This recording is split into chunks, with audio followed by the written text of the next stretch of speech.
Welcome to week 2 of the Mole Sisters with Elise and Michaela. We are two sisters born with moles on our faces, and each week we discuss women in art and music history. All right, so this week Michaela is discussing Hildegard von Bingen. Take it away, Yes. Michaela. Thank you. Yes, Hildegard von Bingen, or as shout out to my friends from undergrad, Robbie and Alexis, for okay, we're gonna cut this part out, but we did call her Hildegard von Bitch.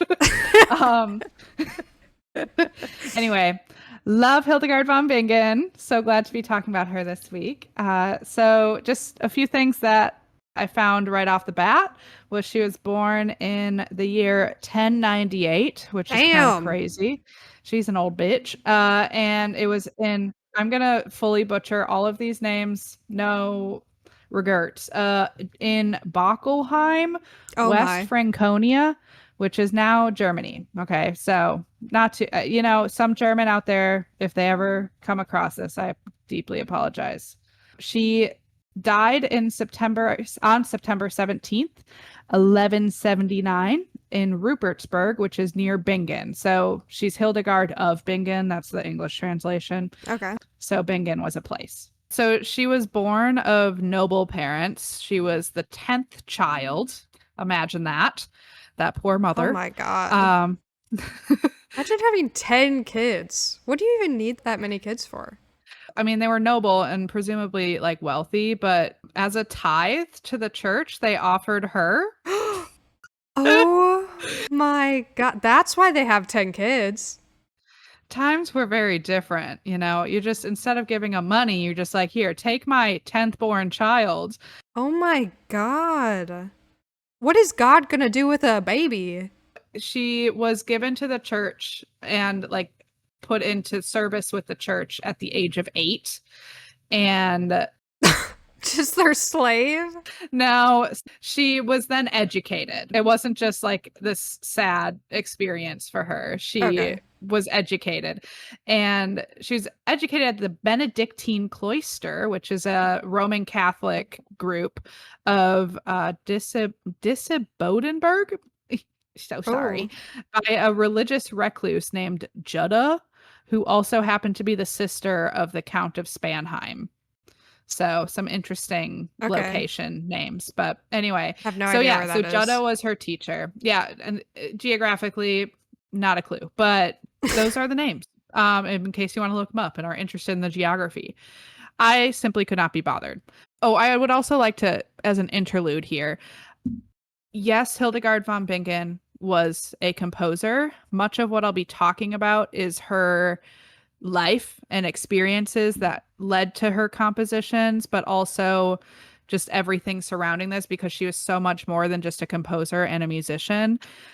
There's actually, I'll get to it, but there's a lot more to her, and there's just not going to be a ton of going into her music and annotating it and analyzing it and stuff like that, because that's not who I am. But anyway, so this is more on the history of Hildegard. So she experienced visions in her early childhood. It's believed to be by like around the age of 3.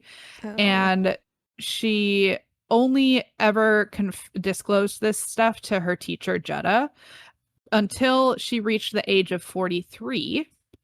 And she confessed during confession that she was having these visions, and her confessor then took it to the archbishop, and a committee of theologians confirmed the authenticity of these visions, and then a monk was appointed to help her write the visions down. Oh my God. Oh, so they're thinking that she's like spiritually gifted, but she probably was just like schizophrenic.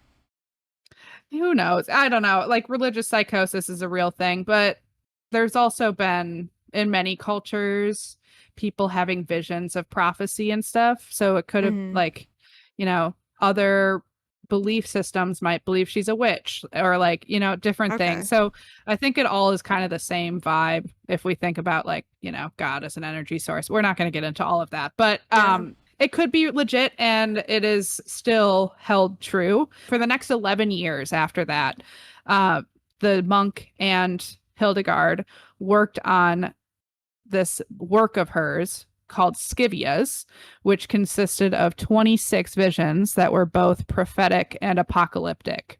Oh. So the topics of these visions covered the church. They talked about the relationship between God and humanity, and then also redemption. And she also, some of it was connected to the Virgin Mary. So the Virgin Mary was a big source of content for her. She loved the girl and was really into the divine feminine. That was, I don't know, I think it was one of her visions, but in one of her writings, she talked about how the Virgin Mary is the powerful queen of heaven. Ooh, queen. Yes. So she loved the girlies. She was a girl's girl. Mm-hmm. So yeah, that was between the years 1141 and 1152 that was all written. And then in 1147, she left Bodenberg. Oh. What a silly name. That was where she was originally. I don't know. It's no disrespect to those Bodenbergens, but whatever. She left that place with a bunch of other nuns to found a new convent in Rupertsberg. Oh. And then when she started this new convent, she continued to prophesy and recorded her visions in writing. So a lot of her stuff, I mean, it's one of the few historical records that is very much so intact from that time. Like, obviously, there are other people, but most of them were centered around men. So she was one of the few women of note that has this much extensive history on. Yeah. That's interesting, too, because, like you said, women, if they were saying they have visions, often they would just be accused of witchcraft, and I wonder what gave her that respect. I know. I wish I knew more about, and maybe there's more if I do more extensive research, well, I guess there's no way to know exactly what she said to tell them about it, but clearly they did their deep dive into it, and it had to be pretty wild shit for a bunch of men to agree with a woman in that time. Yeah. I mean, that wouldn't, even in this time, most people would be institutionalized, I would think. So, yeah, she's interesting lady. She must have been very charismatic or something. One of the bros. Yes, but she's also highly, highly intelligent, which I'll get into as well. So on top of being widely respected in the church, she was a very talented poet and composer. So she wrote 77 lyric poems and then composed the musical settings for each of them. Oh. And her music departed from traditional Gregorian chant in that it featured a wide vocal range and then multiple notes per syllable, which was not common in Gregorian chant, and then monophonic melodies. So just like a single line melody. For a woman to be, deviating from the norm was also why her music has kind of lived on in history as well. Okay. And it's just known to be very expressive and like fits the church vibe, and because all of her stuff was religiously affiliated as a nun. She also would do writings. I'm talking like physically writing, not like writing music, about the lives of saints, and then also about medicine and natural history. Oh. And then many, many letters to different individuals are also recorded. So her scientific writings, though, include what may be the first description of the female orgasm. She was a nun. What is she doing over in that convent? Spicy dicey. This is why, here come the queer allegations. She's like reading smut in her little chamber. No, what she's doing is she's writing her own smut, and then Yeah. She's like, this isn't written for women, I'm gonna write it for women. Okay, Hildegard. You know what, she gained a little respect. Yeah. You didn't respect her already for like changing music and also just being a very accomplished individual? Just because she's flicking her bean. Okay. Yeah, thanks for that. I wonder if she gave like a in-depth analysis on how to get there, or if maybe she shared it with her sisters, her she was like, this is the divine feminine. This is how you truly experience God. This is my latest vision. You all need to put this into your memory, And partake. Yes. You're just going to picture me Yep. and then you're going to flick that bean. Like, if you need help finding it, I can help you. Wow. Anyway, so she also made up her own language just because it was amusing to her. Just like changing the first letter of Yes. like what siblings do. Pig Latin. Yeah. Yeah. No, she actually it's kind of crazy. Like she wrote fully in this other language. Like it was a fully established language that she created. Oh my God. Just like out of her own little brain. Like, girl, yeah. So very, very intelligent, which it's like great. Like when I think of the medieval times, I'm like a bunch of dumb fucking idiots are out there. Yeah. Like, but it's smart people that drive us forward. And I guess she was one of the smart ones. And it's just a dirty, rotten shame. She was stuck in that damn monastery. Oh my God, yeah. Or convent, whatever. Sorry, monastery. I think it's the monks. Anyway, you know what? Yeah. She was following her religious calling. Yeah. So she was never married because she was a nun. However, some of these aforementioned correspondence and writings have led some historians to believe she may have been a queer medieval icon. Well, of course. Yes, as we can tell from her being so up close and personal with the female orgasm. So the signs were there, obviously, and she was not just a girl boss who founded several monasteries. By several, I mean one other one. She fought fiercely for women in the church, and she was known to have strong emotional connections with women. Particularly her assistant, I'm gonna probably say this wrong, but I think it's right. I think it's Ricardus. I'm just gonna call her Ricardus. I'm so sorry if that is not how you say that name. Ricardus. Let me know. Send me a sign if I'm saying it right. Anyway, so the movie Vision by German filmmaker Marguerite von Trotto. Might have messed that one up too. Sorry. Leans into the friendship, quotes, between Hildegard and Ricardus, and the script is based on Hildegard's writings, and the soundtrack is filled with her music. So I want to find this movie and watch it. I haven't had an opportunity to dig into that, but I'm sure, it's probably dramatized, whatever, however you say that word. But I think it'd be, interesting just to kind of see her life in action. Yeah, visualize it completely. Mm-hmm. As many queer love stories go, though, theirs ended in tragedy. So Ricardus's brother arranged for her to become an abbess of a distant convent, despite Hildegard's protests, and also she pleaded to the Pope to stop the move. Ricardus left. So in one of the letters to Ricardus, Hildegard wrote, "I loved the nobility of your conduct, your wisdom and chastity, your soul and the whole of your life, so much that many said, 'What are you doing?' That is not the words of a straight woman. Yeah.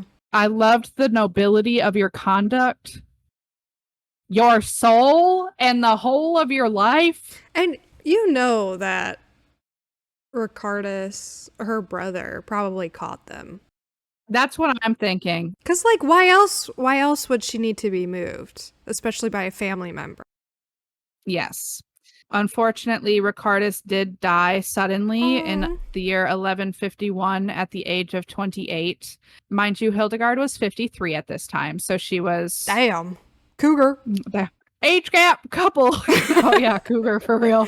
And on Ricardus's deathbed, she's reported to have tearfully expressed her longing for Hildegard and her intention to return. They were so gay. They were so gay, and it's so sad. Yeah. So Hildegard's grief resulted in a musical morality play. Oh my. Which basically were... The morality plays were a common thing used by the church to, like, It was entertainment, but entertainment to encourage good morals and like teach a Okay. lesson from the Bible or something. So this was a musical one, so she wrote music for it too. But it's entitled, the English translate, I wasn't even going to try to say what the German version is, but the English translation is Play of Virtues, which is about a soul who is tempted away by the devil and then repents. All right. The earliest recorded morality play, and is the only medieval drama to have survived with both the music and text present. Wow. It must have been pretty damn good then. Yeah, well, and the fact that it's the first one, like she is the first Right. one, and the fact that she was also driven to write about being tempted by the devil, like, you know, some ultra religious girly who has been raised on doctrine condemning homosexuality, you know. So she probably was feeling some type of way and was like, damn, this love went so deep and I'm so fucked up and sad and I can never feel this again. So I'm going to repent. Oh, that's so sad. Yeah. I mean, I know I am totally putting my own spin on the interpretation of this, but I do believe that my interpretation has some validity to it. Yeah. So, You would know. damn. Are you calling me a slur? Just kidding. So, this was just another iconic moment of Hildegard's. Towards the end of her life, she took in a young man who had been abused by the church and excommunicated. Uh, I bet you the list of that was probably really long, but this poor little fella was out on the streets and then was picked up by Hildegard. So he did pass away in her care, Oh. and she buried him in the cemetery connected to the convent. Church authorities wanted him exhumed, but she refused and had the nuns remove every grave marker so that he couldn't be found. Oh my god. Yeah, queen. She was looking out for our little fella. Yeah. That's just like I don't know the real story in the Bible, but the the Veggie Tales where they have shoes or pots on their head, you know? It's like love your neighbor. You know? Neighbor. She knew that, you know? Yeah, it's like a good Samaritan, you know? Yeah. Is that what it is? Maybe. The Samaritan. I think it's the good Samaritan. Yeah.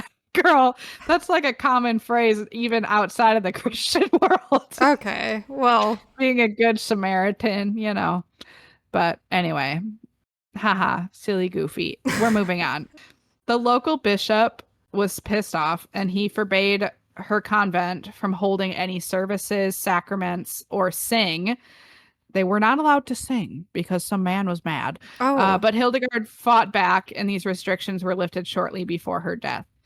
She passed away at the age of 81, and the damn. sisters claimed they saw two streams of colorful lights across the sky above her room. She got her wings. What if the two streams were her and Ricardus finally being Oh, reunited? Wouldn't that be so you're gonna cute? make me cry. Little gay shoots of light, you know? Yeah. Yeah, she, and the fact that she lived to 81, girl, Yeah. what supplements was she taking back in the medieval time to live that long? Yeah. I don't know, maybe some olive leaf.